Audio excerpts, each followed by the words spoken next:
He was just a janitor at MIT. One day, while mopping the floor, he glanced at a math problem on the blackboard. He had no idea it was one of the most difficult advanced Fourier equations in the world. And yet, he solved it effortlessly. Equations like this are so complex that only a few people in the world can solve them. Some of them are Nobel Prize winners. So when the professor who posted the problem saw the correct solution, he rushed over and asked, "Well, this is correct. Who did this? Jack? Wasn't me. Nimish? No way.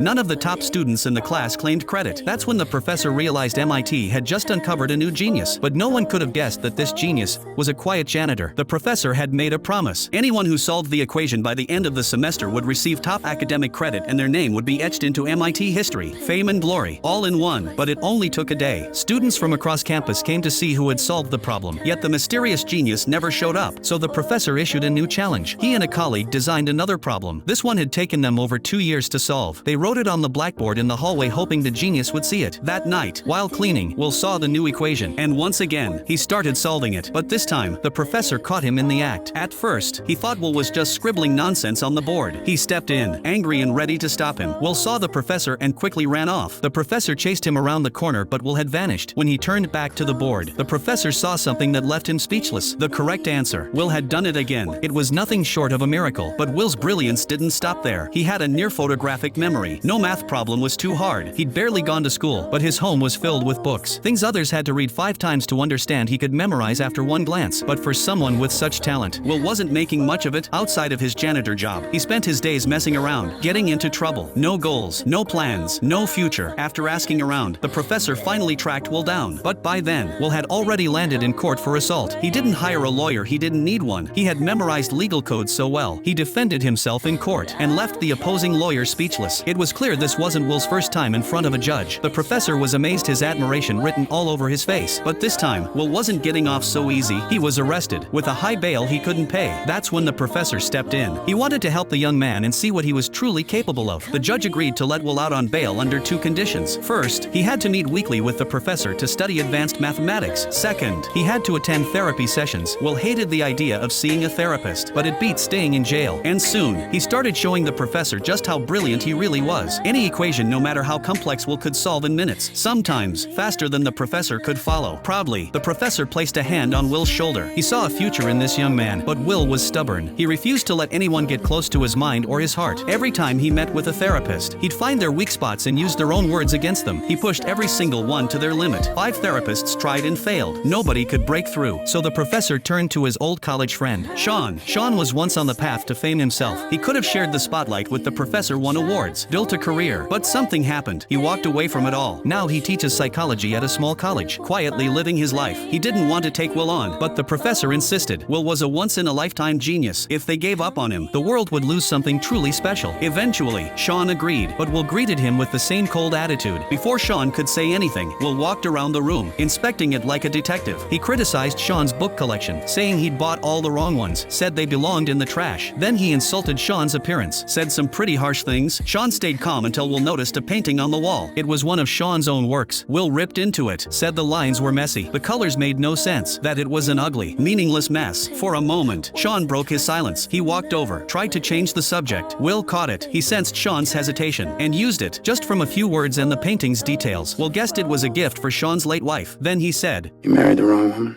What happened? Why'd she leave you? That crossed the line. Sean exploded. Session over, he kicked Will out. Will was thrilled. He thought he'd scared off another therapist, but what he didn't expect was that Sean showed up the next week, ready to continue. A week later, they met again by a lake. Will tried to push Sean's buttons again, but this time, Sean said something different, something that would change Will's life forever. Want to know what happened next? Follow me, I'll be sharing the rest of the story very soon.